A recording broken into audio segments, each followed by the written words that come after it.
ఒకరోజు గంగానదీ తీరాన ఒక భిక్షువు రూపం ధరించి దండధరుడైన వ్యక్తిని దర్శిస్తాడు. వెనువెంటనే వేదనిధి వాని పాదాలను ఆశ్రయిస్తాడు.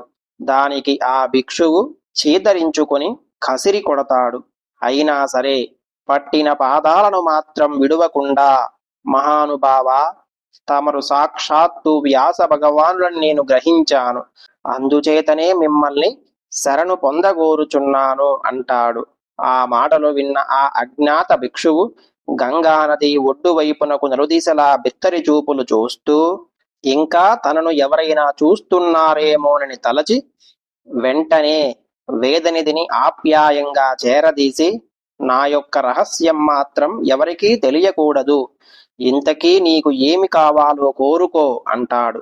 మహానుభావా, రేపు నా తండ్రి గారి పితృకార్యము, దానికి తమరు బ్రాహ్మణార్థమై భోజనానికి మా ఇంటికి తప్పక దయచేయవలసిందిగా నా కోరిక అని బదులు చెప్తాడు.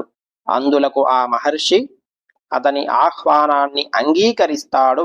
అనంతరం ఎంతో సంతోషంగా ఇంటికి చేరుకున్న వేదనిధి తన భార్యామణికి గంగానదీ తీరాన జరిగిన వృత్తాంతమంతా వివరిస్తాడు. మరుసటి రోజు ఉదయమే ఇచ్చిన మాట ప్రకారం వారి గృహానికి విచ్చేసిన ఆ వ్యాస భగవానుని ఆ దంపతులు భక్తితో పూజిస్తారు. అనంతరం వారి దేవతార్చనకు సాలగ్రామము, తులసీదళాలు, పూలు మున్నగు పూజా ద్రవ్యాలు సిద్ధం చేస్తారు. వారి పూజ అనంతరం ఎంతో శుచిగా మడిగా సర్వ వంటకాలను సిద్ధపరచి శ్రాద్ధ విధులను విధి విధానంగా నిర్వహిస్తారు. అనంతరం ఆ దంపతులు ఆ వ్యాస భగవానునికి సాష్టాంగ దండ ప్రణామం చేస్తారు.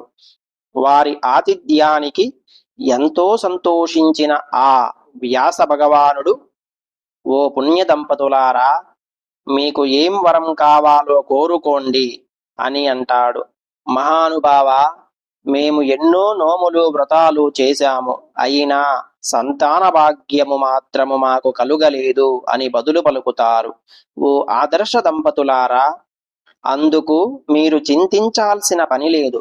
త్వరలోనే మీకు తేజోవంతుడు, ఐశ్వర్యవంతులు అయిన 10 మంది పుత్ర సంతతి కలిగి మీరు చక్కని సుఖ జీవనముతో జీవితంలో ఎన్నో సుఖభోగాలను అనుభవిస్తూ అంత్యమున విష్ణు సాయుధ్యాన్ని పొందగలరు అని ఆశీర్వదించి తిరుగు ప్రయాణమవుతున్న వ్యాస భగవానునితో